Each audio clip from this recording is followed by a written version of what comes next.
Sorrow comes.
You were the Word at the beginning, one with God the Lord Most High, hidden glory in creation, now revealed in you, our Christ. What a beautiful name. What a beautiful name it is, the name of Jesus Christ, my King. What a beautiful name it is, nothing compares to this. What a beautiful name it is, the name of Jesus.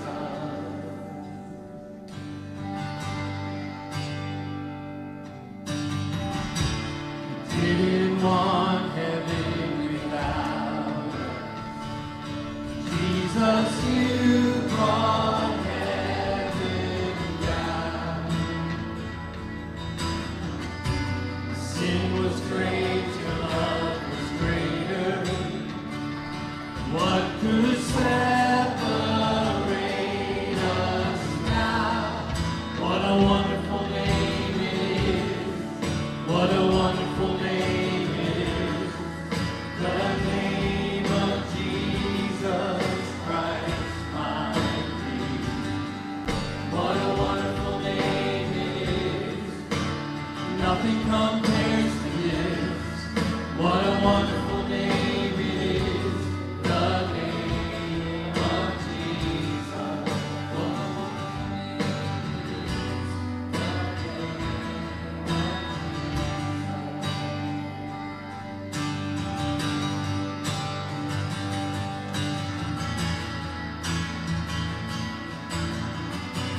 name of Death could not hold you, the veil tore before you, the silence of hosts of sin and grave. The heavens are roaring, praise of your glory, for you are raised to life again. You have no rival, you have no equal.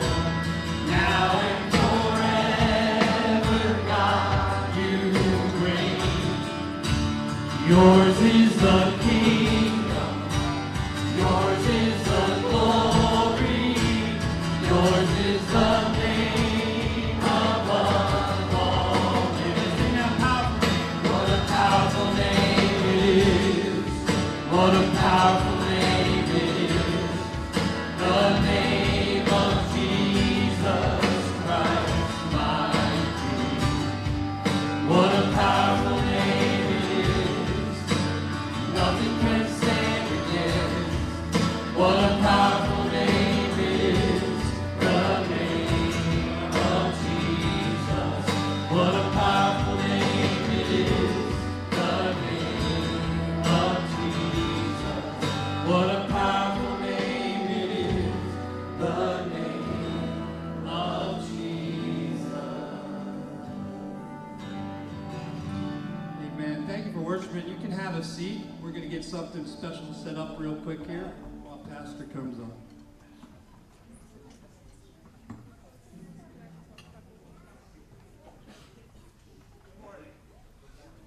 Morning. Welcome to Faith Fellowship. I am Pastor Mickey. For those of you who are new here this morning, my wife Jane is on the front. Turn it on. All right, there we go. Can you hear me now? I am Pastor Mickey. This is my beautiful wife Jane here on the front row, and we were welcoming you here to Faith Fellowship here in Malaga. And I just have a few announcements that I'm going to touch on just before the alcalas come up and they set up the stage here for them. The first and biggest thing is, let's see, if there are any men here in the congregation this morning, if you're a male, can I ask that question these days? Can you raise your hand, please? Congratulations, you are qualified to be here on January 25th at our men's breakfast. I can't wait for this to happen. Jerry is prepared to challenge us with it. And then next month, we've already got our next speaker lined up, Scott Fiershino. I love that man who has served with in youth group in years past. He is currently being called and led in a certain direction, and he's coming to share with us that following month in February. And then in March, Jeremy. You guys remember Jeremy. He's the one that took Rebecca away from us. He will be here on the Saturday in March. So we have a wonderful men's breakfast planned for the next few months. Don't miss it. And then don't miss, for you ladies, the women's weekend. I hear we have 20 signed up? 23. So let's try, let's clap for that. That's going to happen in April. All of us men are praying that you guys get away. We're going to miss you. So you don't want to miss that. That's going to be a wonderful. Mona Morrow. She is the one that's going to be leading the women in the devotions that weekend. So she's actually my next door neighbor. I know her very well. So pray for that.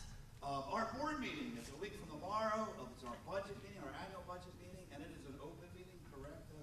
It is open if you would like to come and listen to the monetary projections of the church. We'll put it that way. We're setting forth our budget and a lot more other things to go over. So that's a week from tomorrow night. Is that? And speaking of a week from tomorrow, we have been invited, my wife and I, a couple and another person, I guess there's 3 people from Elmer Church, headed to Haiti next week. And they've been after us to join them in this trip. Now, Elmer Church supports a lot of children over there in the orphanage, and the orphanage itself that just was recently built, Elmer has invested a lot of resources into this project. So they're sending over, personally, 3 people from the church to deliver much needed support and to just check in on the orphanage that's being built. They were after my wife and I to go, and it just did not work out with my schedule. I could not go. So my wife and I prayed about it, and the door opened that my wife will be taking off for Haiti a week from tomorrow. I'm a little nervous about it, but this will be our first time of separated ministry, so to speak. But keep Jane in prayer. More about that next week. So Jane is headed to Haiti, Lord willing, a week from tomorrow. She'll be back the following Sunday, so she's not going to miss any Sundays. She's flying out Monday and coming back on Saturday. And then I just want to touch on a couple more things. As far as mission trips and everything, we do still have a Haiti trip in the future this year because there's monies that we have to use up that we have tied up in JetBlue, and I'm not going to let them take my money. So we got to use that money before October. So we are trying to get to Haiti as a group. If you're interested still, we are headed that way. And then Panama. We have the Dakalas here. They are desperately wanting us, have been wanting us to come, and now a date has been So keep that in prayer. Those of you who say, well, I would rather do hands-on mission work, this would be your opportunity. Panama, and I'm sure Nathan's going to share with what the needs are there. So, many opportunities, a lot of things going on. Welcome to Faith Fellowship.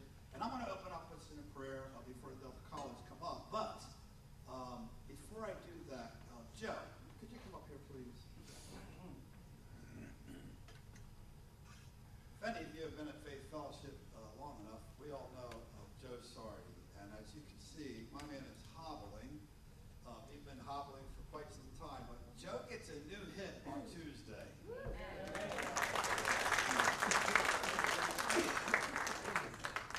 And Joe has expressed his fears. And if we know Joe, we know that we love to pray for this man, and we just know that God's in control. And I'm going to pray. I want to anoint you too. I'm going to ask our board if we could come up and stand around Joe and support him. Let's pray.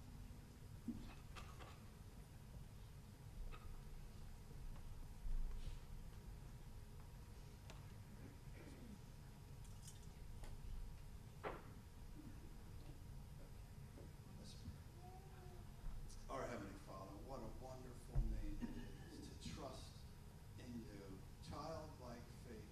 Father, I thank you for this man, for Joe, for his commitment to Faith Fellowship, for his faithfulness to just being a wonderful child of God, just proving that you are a mighty and awesome God. And I know he has the faith that he is trusting that your providential care will indeed ensue through Tuesday on throughout. So, Father, he has been in pain. You know his pain. You know his every weakness. And Lord, we just ask that you would, even now, I know this oil has no power in and of itself. It's the power in the name of Jesus that works among us. So, Father, by your grace and your loving care, we ask that you would be with Joe. That you would just comfort him. Give him the peace that passes all understanding.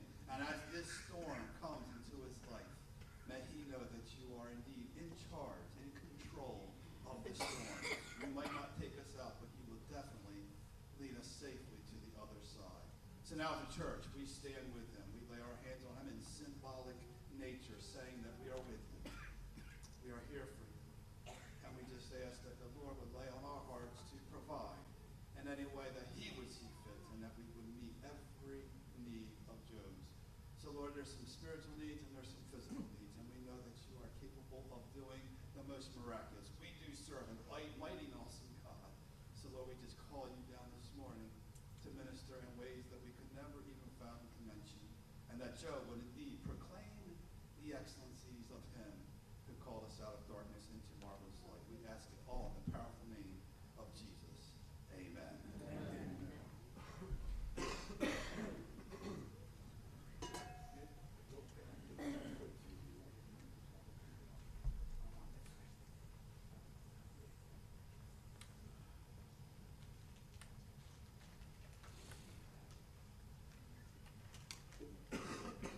Hang in there, Joe.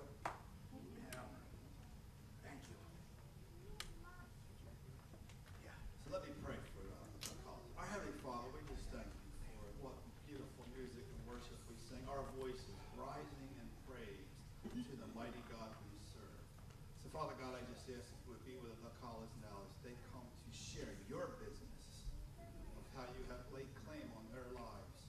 And in their obedience to you, they have faithfully gone and served. They have come home for a season, for a reason.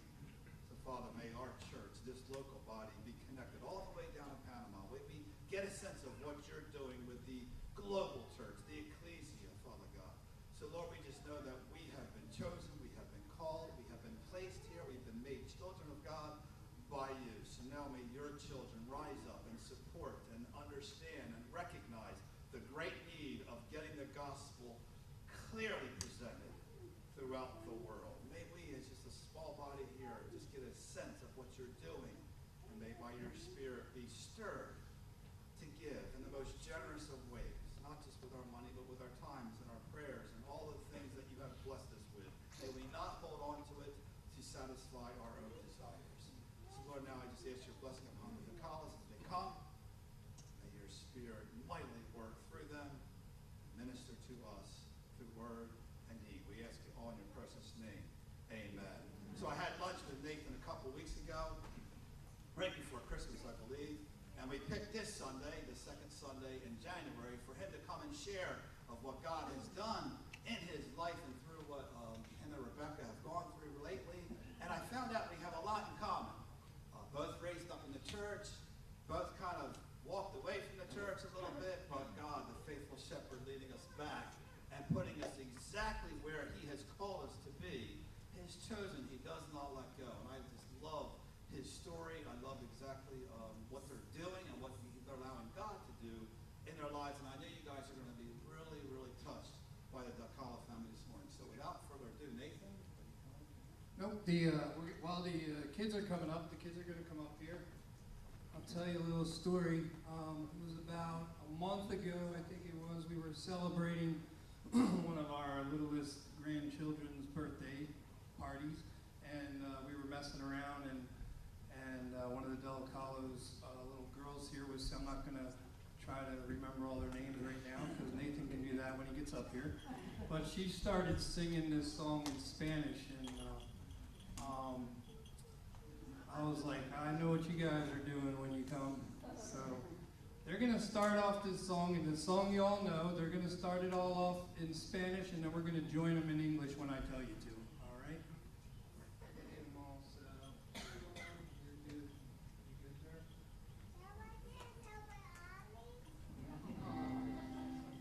Come over here.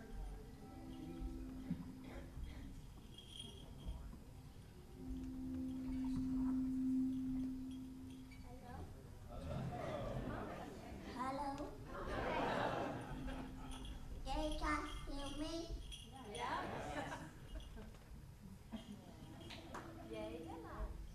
Ladies and gentlemen, the Delacalos.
Join in now.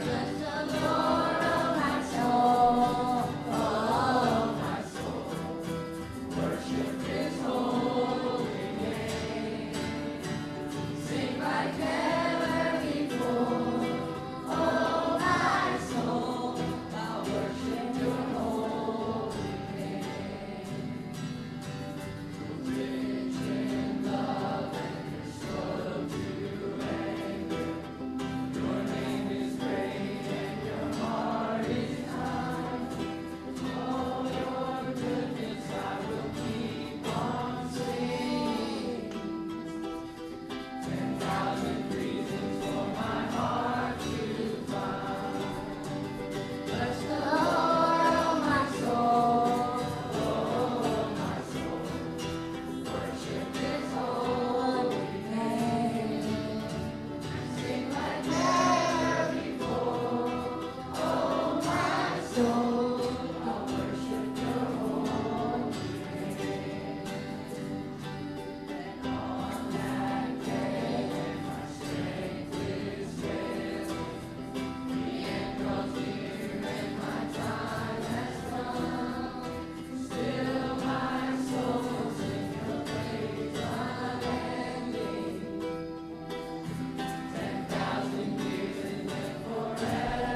about now? Okay. I'm just going to introduce everyone real quick, and then my wife's going to come speak for a couple of minutes. My name is Nathan.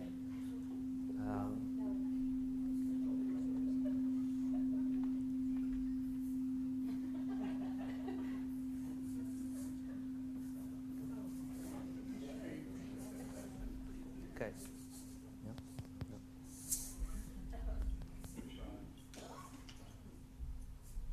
Good. Try it again. Check, check, check, check, check, check. There you go, you're on. Is that better? Okay. So my name is Nathan. My wife Rebecca. Our oldest Tyler was on the ukulele. He's 14. Luke is 11. He was on the guitar.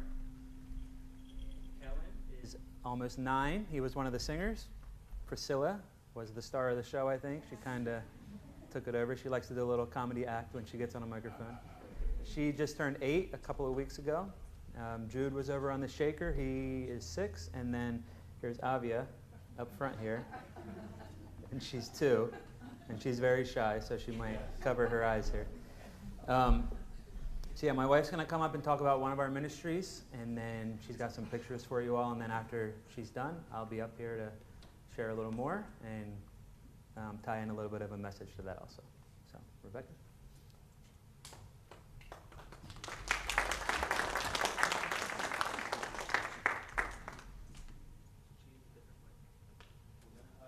Yeah, she could use a different mic.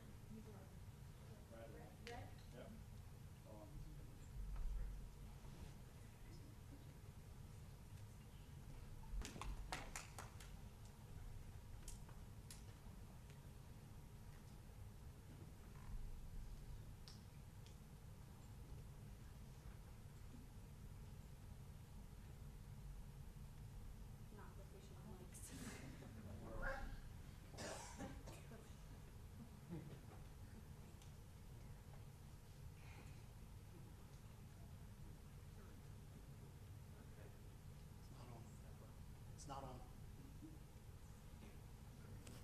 There you go. All right. Okay, so yeah, we are, like I said, the Del Callo family. There's my wife giving, that's one of our biggest ministries, is doing things with the orphanage there. I know the Zimmermans have been there. Karis and her mom have been there. They're in the back. And so that would be on a mission trip. That would be a big part of it. Going there, like she said, there's always construction type work to do there, always electrical, which I have some background in. But there's concrete work. We need to run cameras. We need to do a lot. The building that they're in now is about 3/4 done. There's an entire wing of the building that we haven't done much in at all. And that's going to be, you know, as teams can come down and help, and then we can have more kids come into there. So that would be one part of the trip, if we had men or women that would come down and like to do that. Another thing that we can do, our kids' school, they go to a small Baptist school in Panama, and the building was built in the early 1900s, and it's falling apart. And so there's always work to do there. I know they need roofing work done there. They have a lot of the drywall and things are coming down. It's just been so long. So there's always construction work to do. However, our ministry name is Sport Exchange, but we are not just sports. We use sports when we can, but we also use a lot of other platforms, innovative platforms, to reach people and to do things to spread the gospel. So we've had teachers come down there, we've had nursing clinics, we've had all kinds of things. Anything that you feel is a gift of yours, we can find something to do down there for you. We have contacts all over Panama City, all over the country. My wife and I lived on the western side of the country for over about 5 years, well, 4.5 years. So we have contacts on the western side of the country near Costa Rica, and now where we are in Panama City. And so, like Pastor said, May is the date, the first week of May. I believe it's the 2nd through the 9th. We have it planned as a Saturday to a Saturday. And I would really encourage you guys to come down. I know anyone who's been there, that if you talk to the Zimmermans or anyone else who's been there, I think they would all really, really encourage you all to go also.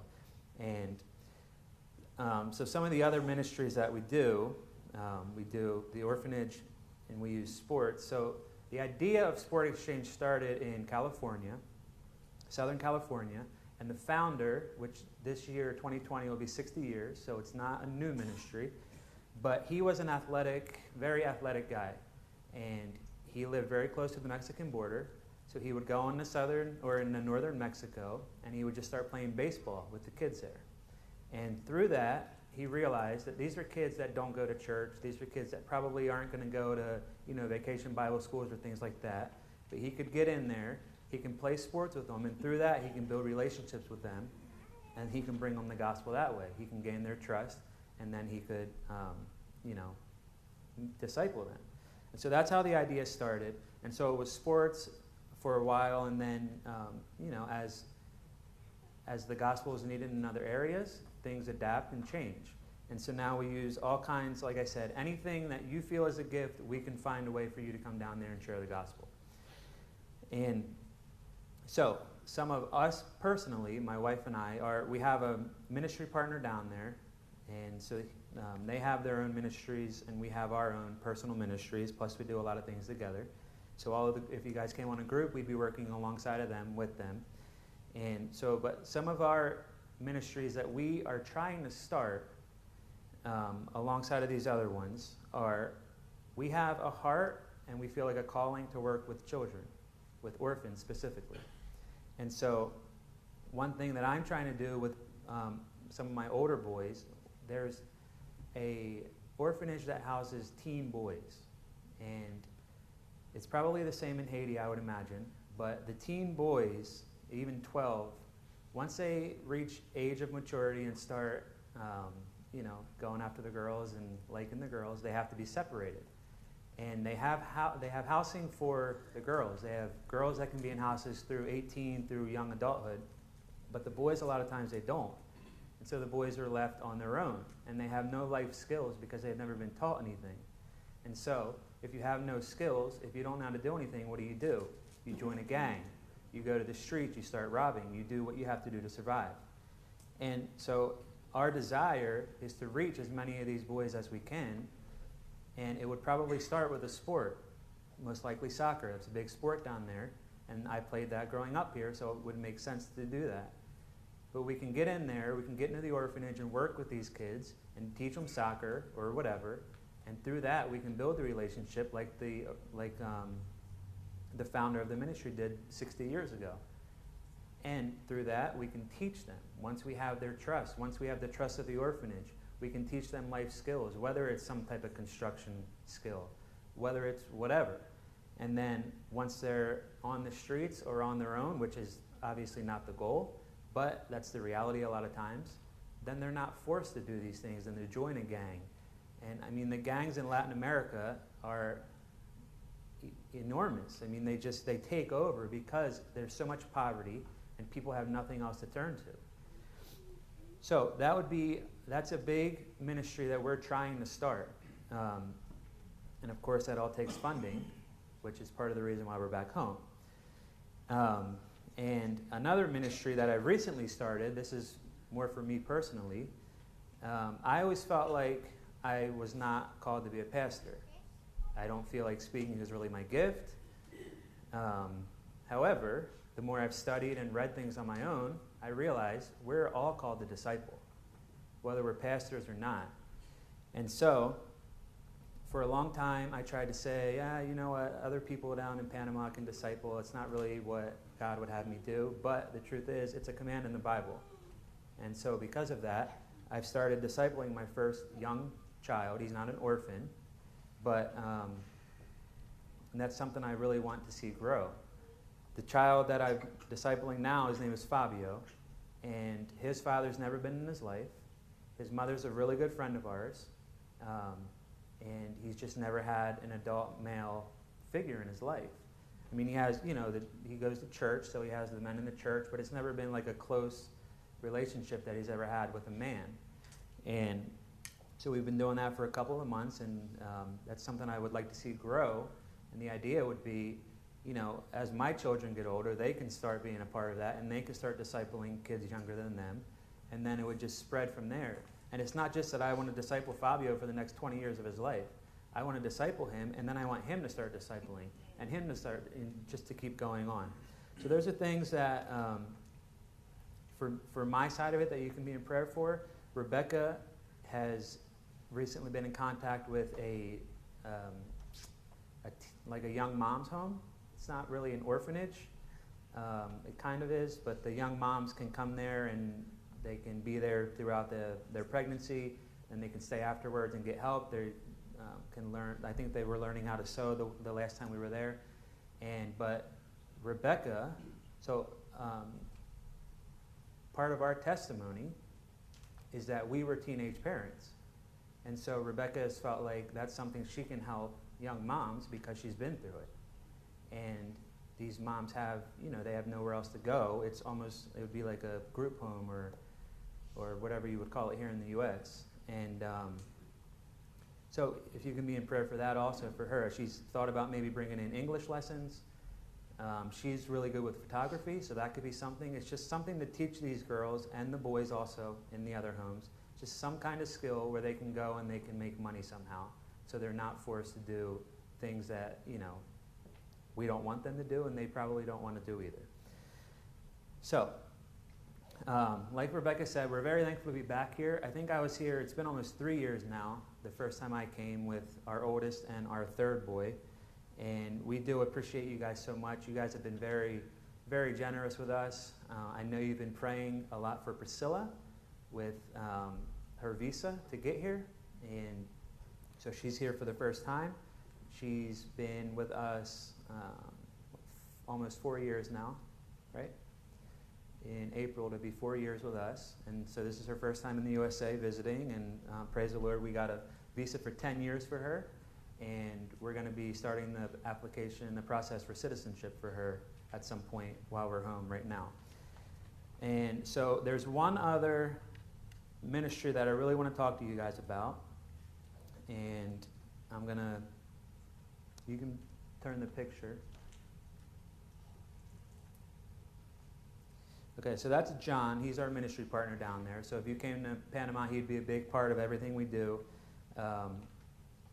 And so John and I and another guy who's not a part of Sport Exchange, but he's another missionary down there, we've formed a little group, and we're in the process of a church plant in the Darien jungle, which is one of the most dangerous places in the world.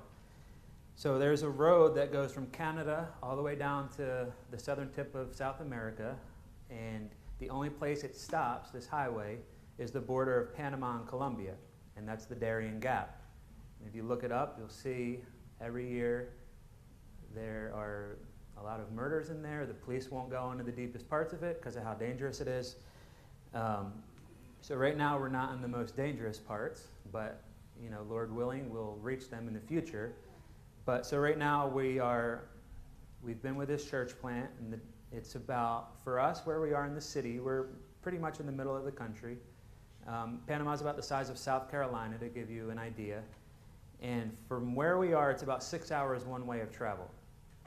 So we drive in our car to a small village, and then in the village we pick up one of these trucks. It's called a chiva, or a goat, and it's a 4x4, and they just put these seats and coverings in the back, and that's how it's like a taxi service basically out there.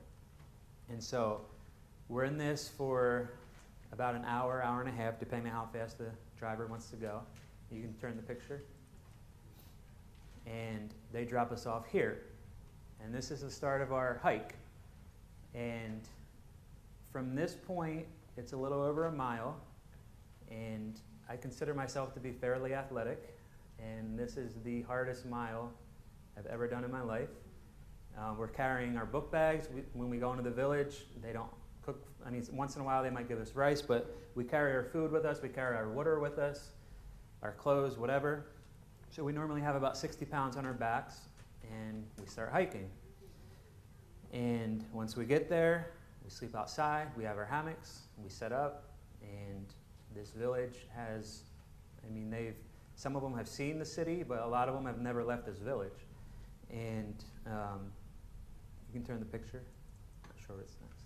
Okay, so once we get to the end of almost to the end of the mile, we have to cross this river, which the last time we did it, it was about up to here. So we had to hold our bags above our head, which makes it even harder. And so once we're there, we're outside the whole time.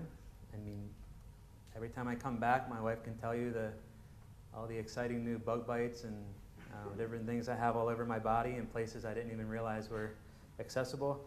But they don't have running water in the village, so that river looks very clean, right? Nice and brown. That's our bathing.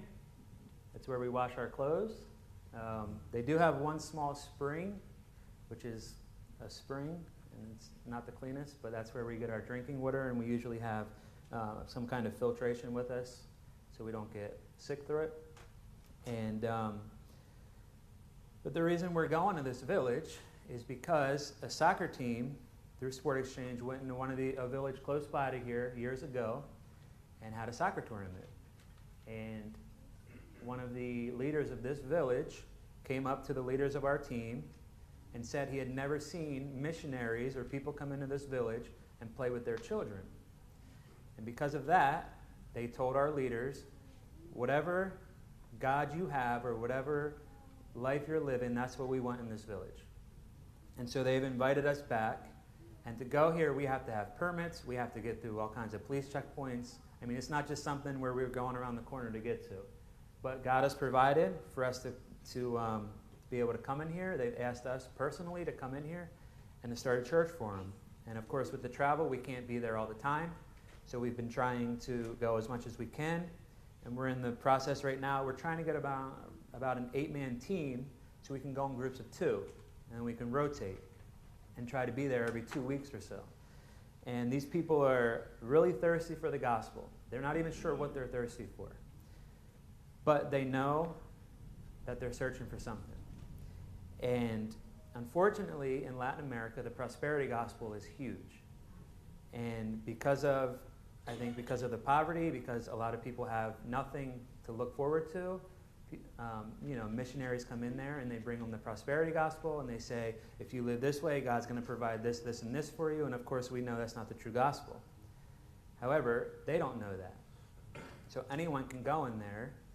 If we're not working, I'm not just saying us personally, if Christians aren't working to find these places, then that's how these false gospels spread. And so through this, we're hoping that we can start a church in this village, but not only there, that it can reach the surrounding villages. And we're trying to train up leaders in this village that can reach the other villages, because this is an indigenous village, and of course it's always going to be better if somebody from their own tribe can come and reach them than if we go in there ourselves. And but without people bringing the gospel to these indigenous places and other places, unreached places in the world, people are dying without hearing the gospel. And so, we've been home for about a month now, and we're staying with my parents who are in Upper Deerfield, or right outside of Bridgeton. And so we've been driving around Bridgeton and Cumberland County a lot, and we see a ton of churches all over the place. And I don't know all their denominations, or I don't look, into each specific church, but there's churches everywhere. And we just find ourselves wondering, what are these churches doing to spread the gospel? And a lot of us think that the gospel only needs to be spread in places like Africa or Latin America or, the Middle East, but it's not true. And I want to read, if you guys will join me in 2 Corinthians chapter 5.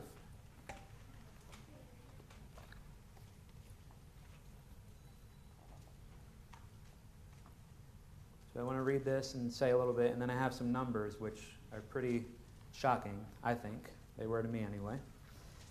So it's 2 Corinthians 5:17, and I'm going to read through 6:2. 2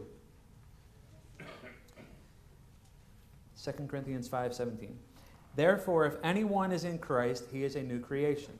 The old has passed away, behold, the new has come. All this is from God, who through Christ reconciled us to himself and gave us the ministry of reconciliation. That is, in Christ, God was reconciling the world to himself, not counting their trespasses against them. and entrusting to us the message of reconciliation. Therefore, we are ambassadors for Christ, God making his appeal through us. We implore you on behalf of Christ, be reconciled to God. For our sake, he made him to be sin who knew no sin, so that in him we might become the righteousness of God. Working together with him, then, we appeal to you not to receive the grace of God in vain, for he says, in a favorable time I listened to you, and in a day of salvation I have helped you. Behold, now is the favorable time. Behold, now is the day of salvation. So, a follower of Christ is a new creation. And a new creation should have a new goal. And if we're a follower of Christ or of God, we should have the same goal as God, right? And reading this, a goal of God's is global missions. So if we look at verse 17, once we're new. The old has passed away. And 18, God in the flesh, or Christ, reconciled us to himself, and he gave us a ministry. In verse 19, God was not just reconciling us to himself, but himself to the world. In verse 20, since we have been reconciled, we are now ambassadors for Christ. So when you think of an ambassador, think of it like in our world, an ambassador for a country or something is somebody who speaks for the king or the president or whatever, right? And that's what God is calling us, ambassadors for God. So if we're followers of God, we all have this new identity, and God has called every follower to live for the spread of the gospel. And we know that the gospel is the good news of God's reconciliation through Jesus throughout the world. So in other words, God has called every follower of him to live to see more disciples and more churches multiplied in all nations throughout all of the world. So we are global ambassadors. So why am I up here talking about global ambassadors and global missions? I'm up here because God talks about it in the Bible. So some numbers for you. These are from the Joshua Project. I don't know if any of you have heard of that. But, of course, these are estimates. So in the world today, 41.9% of people groups are unreached, which comes out to 41.6% of the total population. So to put that into smaller number or different numbers, 3.19 billion of the 7.6 billion people on this planet are unreached, according to these estimates. It's 3.19 billion with a B. So in our country, in the USA, there are 82 unreached people groups. That comes out to 16.8% of the population in the USA, where we think, the church is here, God is here. But 16.8% of people are unreached in our country. So, the church, are we doing enough to raise disciples locally and internationally? This is not just your church. This is Christianity, right? So if we read more from Paul, and the reason we have 2 Corinthians and 1 Corinthians is because Paul went on his missionary journeys and started this church. So if you read back in Acts, it talks about how Paul went on these missionary journeys and he formed this church. There was no church in Corinth before Paul and the people that were with him. So just imagine if Paul had never gone and if God had never used Paul for that, we wouldn't have these books. And how can God use us to reach other people today? Maybe we won't get a book written from it, but that's not what's important, right?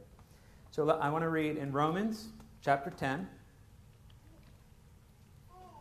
Romans 10, 13 through 15.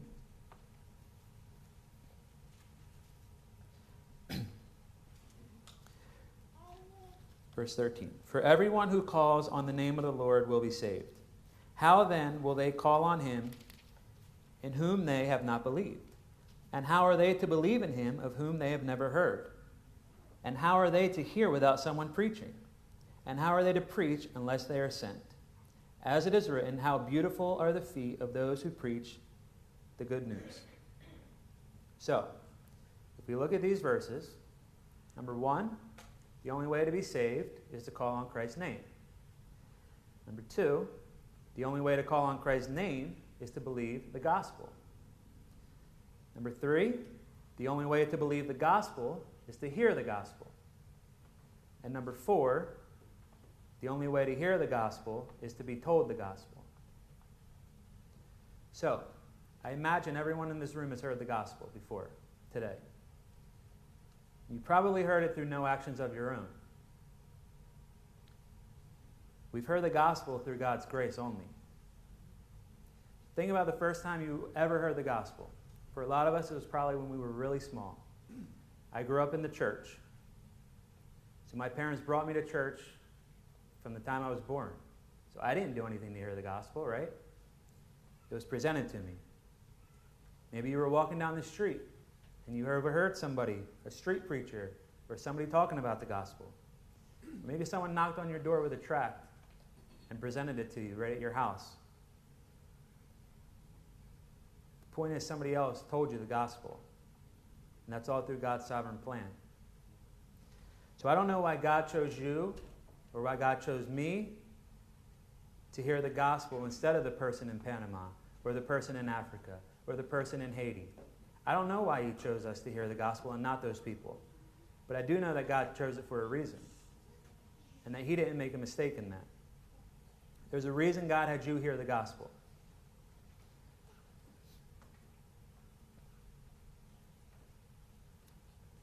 One thing I do know, God didn't call on us, especially as Americans, in this country, where we've been the most blessed country in the history of the world, the history of civilization. He didn't call on us to just sit on the gospel and not present it to other people. So, if we call ourselves Christians, which I do, I know a lot of you people, a lot of all of you, friends and family here, call yourselves Christians, and I believe a lot of you are Christians. And I hope all of you are Christians. But if God's goal is global missions, like he says, like we read, and we're failing as Christians to spread the gospel overseas, and we're not taking the gospel, then something has to change. And we know God doesn't have to change. It has to be us, the Christians, Christianity. It has to be the church.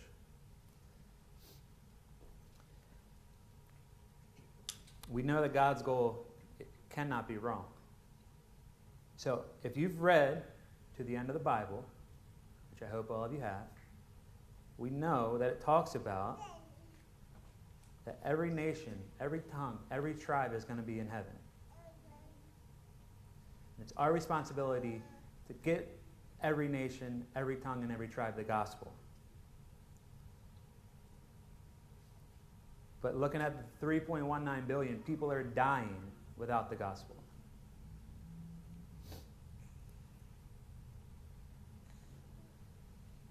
And we can't just sit in our church on Sundays. We can't be untouched or unmoved as to what grieves Christ. And I'm not saying everyone has to move to Panama. I don't believe everyone's called overseas. I believe God called us overseas. But not everybody can do that, and we understand that. But 16.8% in this country are unreached. Plus all the billions of people throughout the world that are unreached.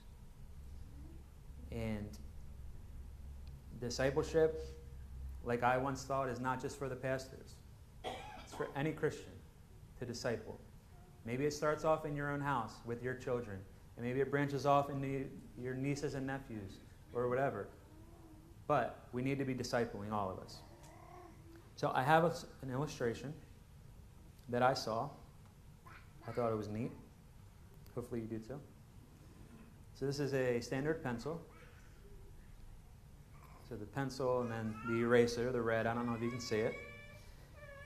And so imagine that this end of the pencil goes on forever.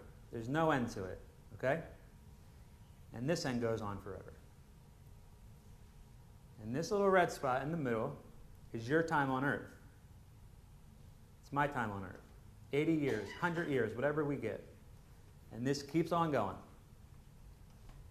So, this is, we've all heard it said trillions and trillions of years in eternity, right? And we have this little spot. So what do? What's our culture in America tell us to do? We focus all of our time on these 80 years, or these 90 years, right? And we don't worry about this at all. We hope that we're saved. We pray that we have a nice, easy death. We die in our sleep, or, no pain, anything like that. And we just pray that God has saved us. And then we end up in heaven for all these trillions of years when we did nothing to work towards heaven in these 80 years. And to me, it's backwards. We shouldn't be focusing so much on these 80 years. We should be focusing on eternity, right? So the norm is we come and we work for 65 years or whatever, 70 years maybe, and then we're tired afterwards. And we keep saying all these years, I'll do more for God when I'm older. I'll do more for God. But really, when you're getting closer, when you're getting older, you're getting closer to death. You should be working even harder for God in that time. But that's not what our culture tells us to do. And it's backwards to me. So here's a few more numbers to consider. 1 million seconds, million with an M, equals 11.5 days. 1 billion seconds equals 31.75 years. And 1 trillion with a T, TR, is 31,710 years. So we're going to be in eternity for trillions upon trillions of years. So however many times you want to times 31,000 times whatever number you think, that's how long we're going to be in eternity. And instead of focusing on that, of bringing the gospel to people that aren't hearing it, the American culture, the American church, is focusing on the little red part. We're all going to be somewhere for eternity, right? We're either going to heaven or we're going to hell. But either way, it's eternal. So in closing, I have a story and then a challenge. So I'm going to read the story so I don't mess it up, so I don't leave out the details. Okay, some of you, I'm sure, have heard of the great missionary William Carey. If not, Carey was an English missionary and one of the leaders in changing the way we interpret the call to overseas missions. During his time, which was the later 1700s until he died in the early 1830s, the common thinking was that cross-cultural evangelism was something for the apostles of Jesus' time and that it was no longer necessary. However, Carey fought to kill that narrative and believed that the Great Commission in Matthew 28 was a binding command for every generation of Christians, including us, which would include us. So Carey urged the Baptists and other organizations to send out missionaries to lands and people that were unreached. So Carey was soon sent out himself to India, and he stayed there throughout the remainder of his life, preaching the gospel to people who had never heard it. His example inspired hundreds of others to become missionaries, and he has often been called the father of the modern missions movement because of his advocacy for foreign missions and his role as the most famous early evangelical missionary. So, he's a pretty well-known guy. However, part of Carey's story that may not be as well known is the part about his good friend Andrew Fuller. Fuller shared the same belief as Carey, which was that some Christians are called to take the gospel to foreign lands and across cultures. Before leaving for India, Carey famously told Fuller, "I will go down into the pit if you will hold the ropes for me." So Fuller held the ropes by serving as president of the Baptist Mission Society from its founding until his death in 1814. He traveled all over the British Isles, raising funds and preaching missions-related sermons. The missionaries in India and other early fields could concentrate on their ministry in the field because they knew Fuller was advocating for them back home in England. So, while the Great Commission is a command for all Christians, not every believer is called to move to another land to serve as a cross-cultural missionary. But many are. And these missionaries need pastors and other Christians back home who, like Fuller with Carey, will hold the ropes for them as they spread the good news among unreached and underserved people groups. So my challenge is this: will you consider holding the ropes for us? So like I said, this church has been very generous to us. Pastor, right on down through people in this church. And we're trying to reach the unreached right now in Panama and the underserved in Panama. We don't know where God's going to lead us in the future, but right now God has us in Panama. And we cannot do it without the help of our Christian family. Just like Carey couldn't have done it without Fuller. So, if our ministry and our passions don't resonate with you, that's perfectly fine. God has different people connect with different things, and we understand that.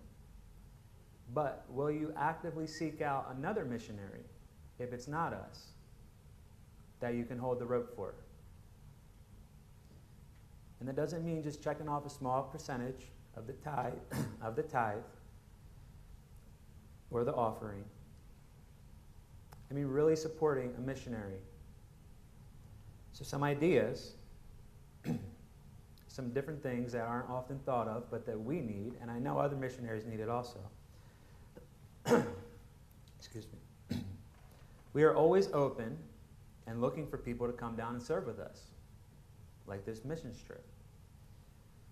On short-term trips, on internships, or on longer term. We always are looking for people to write to our children. So our oldest, Tyler, was around just about 7 when we moved, when we left the USA.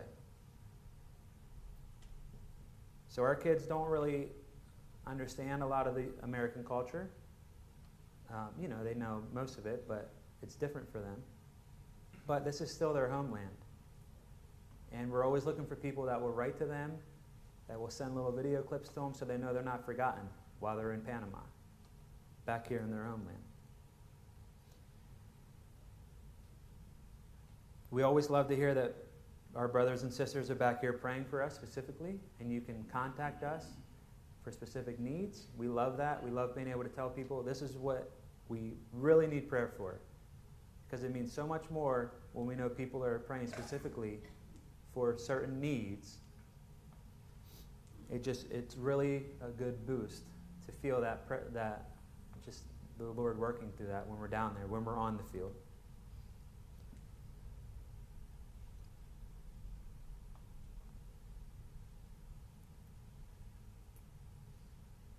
But I really want to encourage you guys again to come on this trip. We can plan it however, we can do whatever. Doesn't matter how many people come.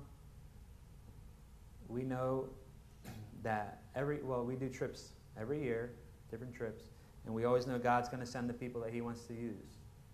And if He's leading you that way, please do not say no to Him. And of course, we always need financial support as missionaries. So if you've been on the fence about supporting a missionary, whether it's us, whether it's someone else, whoever, can this be the nudge to get you over the fence? And something else that we're trying to do while we're home, something different we've never really done, we're looking for people that will host small dinners in their houses for us, and that they'll invite other people that are interested in missions to meet us, and they hear our story. And we love being here to visit family, to visit friends, but we want to be back in Panama. And I think everyone here knows that missionaries live off of support. And so we can't be in Panama without coming home to raise support. So we're trying to get back. If something like that interests you, where you could have us over to meet other people and to share the story, people that are interested in missions, let us know. We're going to be here for a while. We're in New Jersey or Pennsylvania at least to the end of February, and possibly longer, depending what we can book. And so yeah, let us know. You can get a hold of us we're both on Facebook. We're very good friends with the Zimmermans. I don't know if I should say that or not. But you can get a hold of us through them. I grew up in Maranatha, which the Robins were there for a long time, so you can get a hold of us through people at Maranatha. Actually grew up in youth group with Lauren and her sisters, and so that's our story. I think there might be maybe another picture. I'm not sure. A quick story about this. So the kid on top there, he has, I think, cerebral palsy. I always forget the medical terms. That's why my wife comes up and speaks. But so he was from the village that we're planning the church in, and through the guy in the front in the gray, the one guy holding, that's Daniel. He's a part of our organization. He lives stateside though. He was able to bring Elvis, the kid, to Shriners Hospital in Louisiana for surgery on his legs. And since I told you how hard the trek can be and how difficult the travel can be, Elvis had not been back to his village in I forget how many years. So he hadn't seen many people. And he had surgery on his legs, which helped him to walk with a walker or a cane, but he still could never do the terrain that it takes to get to this village. So we kind of rigged together a contraption there to carry him in. And that's me in the back with my pants rolled up. That's me. And so we carried this 120-pound kid on our shoulders for that whole mile plus, which was, you think we're wet from the river, but we were that wet before we got to the river from sweating. And it was just really neat to carry him in like a king into his village for the first time. I know it was over 5 years that he had seen him. And but that was just a neat little story that we did last year for him. And he was recently back stateside a couple of months ago for another surgery. So if you think about it, you can pray for Elvis. He's got a heart for God. He's been going to college now in Panama, and he is not scared to spread the gospel. So I really think that God is using these surgeries to prepare him to be able to travel in some of these harder areas.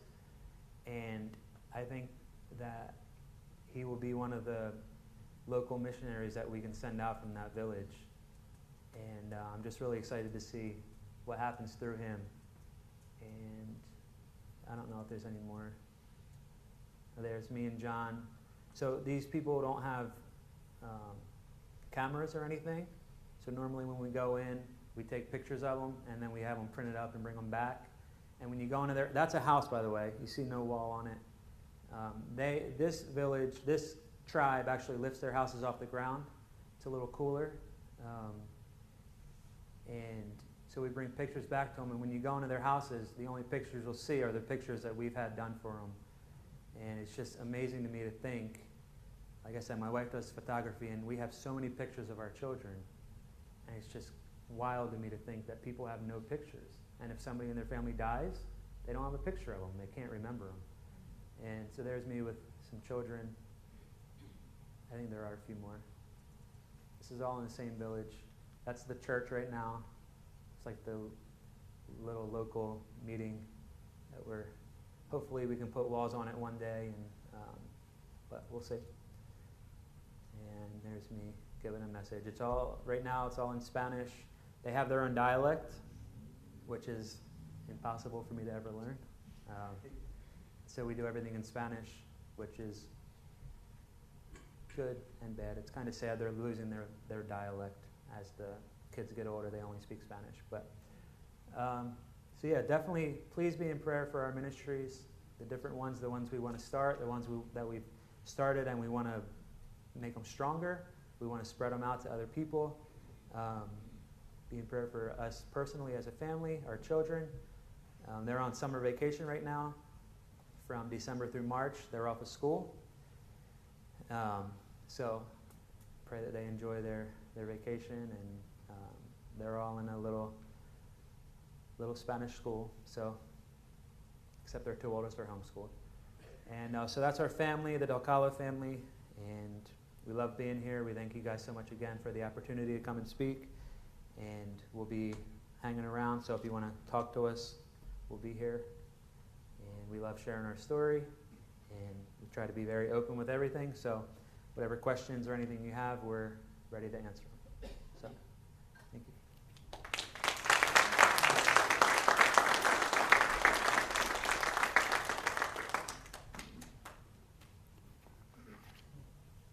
I think one of the key things that Nathan said was the goal for God is missions. And that's true. Certainly it is true. But missions exist because worship doesn't. We had an amazing Wednesday night with the kids here Wednesday night. 31 kids for Transformation Station. And I just,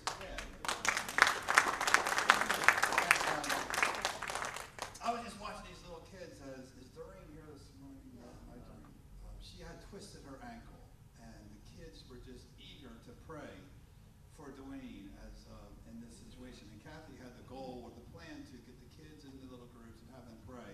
Well, God had another idea to have the kids pray for an immediate situation, which she did and led them gracefully. And as they were praying, I'm thinking, if God would raise up someone within this church, a young child, and we're training them to pray and to worship God, and then to take that to the end of the earth, how would Faith Fellowship handle such a thing? Would we rejoice and send?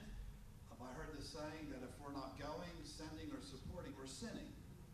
That's just an amazing statement for me. So just always remember, missions really is the goal of God, but it exists because worship doesn't. And you get to see firsthand how worship doesn't exist. And if you look at this church, this is a typical Haitian church. This is probably a typical church in the Caribbean for the most part, in South America. A very, very meager means. No air conditioning, no walls, but yet there's probably as much joy or worship as there is here. You don't need the building. You don't need the fancies.